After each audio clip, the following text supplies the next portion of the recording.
புள்ள தவறு செஞ்சால் உம்மா மன்னிக்கிறதும் வாப்பாமார் மன்னிக்கிறதையும் இஸ்லாத்துடைய பார்வையில் அழகான ஒரு வழிகாட்டலை காட்டியிருக்கு. அழகான ஒரு வழிகாட்டல். பிள்ளைகளை வளர்க்குறதுல நாங்கள் முன்னுக்கு நிற்கிறோம்.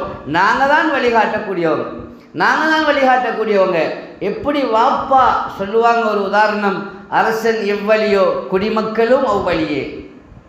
உம்மா வாப்பா எப்படி இருக்கிறாங்களோ அதே மாதிரி தான் பிள்ளைகள். நாங்கள் பார்க்குறோமா இல்லையா? இன்றைக்கு எத்தனையோ இடங்களில் உம்மா வாப்பா பிள்ளைகளை விட்டுட்டு போகிறாங்க. பிள்ளைகள் ஒத்தரும் இல்லை, அனாதைகளாக இருக்கிறாங்க. அங்கேயும் இங்கேயும் போதைகளுக்கு அடிமையாகி பிள்ளைகளுடைய நிலைப்பாடுகள் ரொம்ப கவலையாக இருக்குது. அண்மையில் ஒரு வாலிபர் வந்து சொன்னார், எங்கட வாப்பா வெளிநாட்டில், உம்மா வேற கல்யாணம் முடிச்சுட்டு போயிட்டாங்க, நான் தனியை மாற்றிக்கொண்டேன்.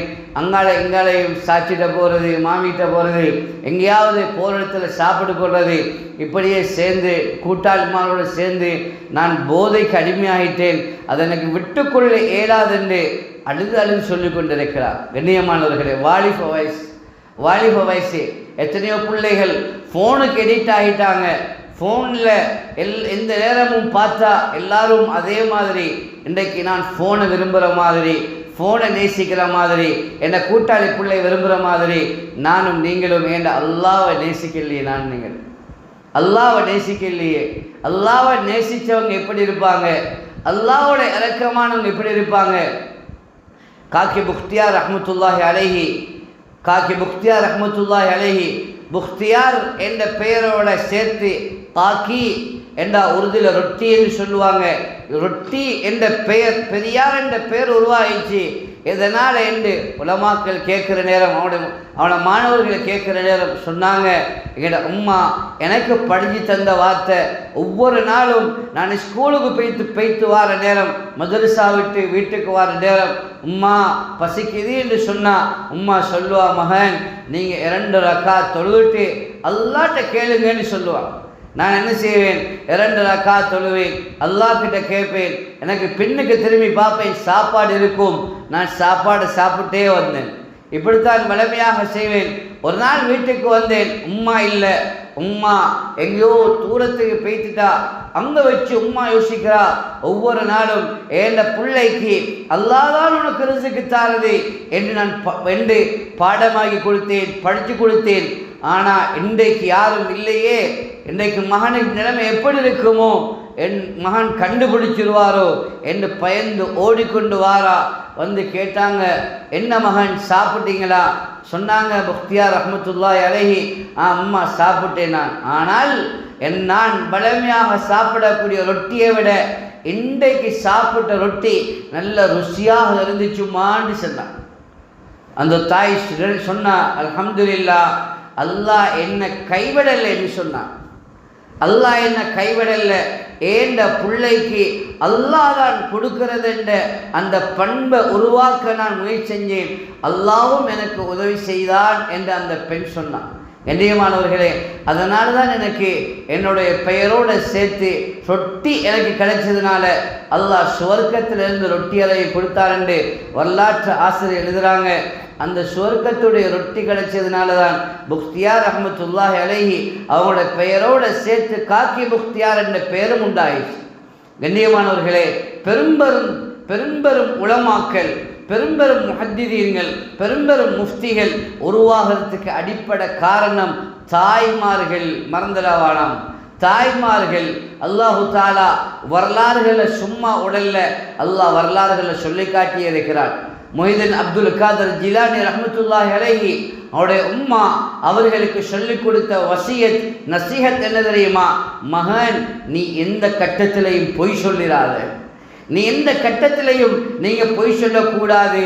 நீங்கள் பொய் சொல்லிடவானம். அது எவ்வளவு கஷ்டமாக இருந்தாலும் பொய் உங்களோட வாயில இருந்து வரக்கூடாது என்பதைத்தான் மொஹிதீன் அப்துல் காதர் ஜிலானி ரஹ்மத்துல்லாஹி அலைஹி அவர்களுடைய உம்மா சொல்லிக் கொடுத்தாங்க.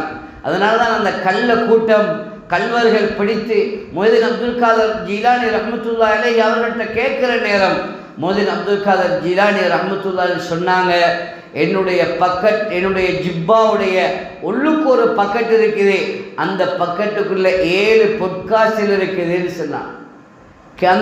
அந்த கள்ள கூட்டம் அந்த கல்வர்கள் அங்கே வைத்து எடுத்து பார்க்குறாங்க, இருக்குது. கேட்டாங்க, ஏ வாலிபரை நீங்கள் உண்மையை சொன்னீங்க.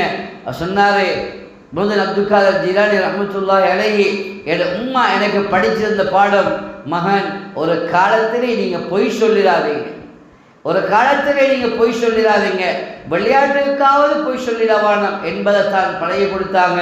வீட்டில் நாங்கள் பொய் சொல்லாமல், வீட்டில் நானும் என் கணவனிடத்தில் எதையும் மறைக்காமல், நாங்கள் என் கணவன் மனைவிடத்தில் மறைக்காமல் அன்பாக பாசமாக பழகிற நேரம் கண்ணியமான தாய்மார்களே, நல்ல பிள்ளைகளை எதிர்பார்க்கலாம், நல்ல பிள்ளைகளை எதிர்பார்க்கலாம். சாலியான குழந்தைகள் உருவாகிறது மதரசாவை விட இல்லை, பாடசாலையில் இல்லை. நல்ல சூழல், வீட்டுடைய சூழல் அமையணும். வீட்டுக்குள்ள டிவி, வீட்டுக்குள்ள ஃபோன், வீட்டுக்குள்ள எல்லா கூத்தும், எல்லா நஜீஸும், எல்லா யகூதியத்தும் வீட்டுக்குள்ளாரேண்டா எங்கட புள்ள சாலையான பிள்ளையா ஆகணும்னு எதிர்பார்க்கிறோம். அது கடைசி வரைக்கும் நடக்கிறது இல்லை. நாங்கள்டா செல்கிறோம், என்ன தெரியுமா, என் பிள்ளைக்கு எல்லாம் செஞ்சு கொடுக்குறோமே. நாங்கள் ஸ்கூலுக்கு ஃபீஸ் கட்டுறோம், மதரசாவுக்கு சல்லி கட்டுறோம், என் பிள்ளை கேட்குறத வாங்கி கொடுக்குறோம், எல்லாம் செய்கிறோம். பாருங்க அதில் புள்ள கெட்டு போய்த்தான், புள்ள கெட்டு போய்த்தால் புள்ளட வாழ்க்கை மோசம். புள்ளை யாரோடைய லவ் பண்ணுறா, புள்ளை யாரோடைய தொடர்பாக இருக்கிறா. கண்ணியமான தாய்மார்களே, இல்லை, நாங்கள் இன்னும் சரியாக பிள்ளைகளை வளர்க்க இல்லை, இன்னும் சரியாக வளர்க்க இல்லை. இஸ்லாம் ஒரு முறையை சொல்ல, நாங்கள் இன்னொரு முறையில் புள்ள வளர்க்க பார்க்குறோம். இன்றைக்கு வீட்டில் வாப்பா ஏதாவது சட்டத்தை போட வந்தா, ஏதாவது கொஞ்சம் உருக்க பார்த்தா நாங்கள் சொல்லுவோம், இல்லை இல்லை அது புள்ளதானே, அது புள்ளதானே, கொஞ்சம் விட்டு பிடிப்போமே. இல்லை, சஹாபாக்கள் வரலாறுகளில் நாங்கள் பார்க்கலும் பிள்ளைகளை உண்டாக்கினாங்க, அல்லாஹுடைய பயத்தை உண்டாக்கினாங்க. அந்த பிள்ளைகளுடைய உள்ளத்தில் அல்லாஹுடைய பயத்தை விதைச்சாங்க. உலகத்தில் எல்லாத்துக்கும் பயம் இருக்குது.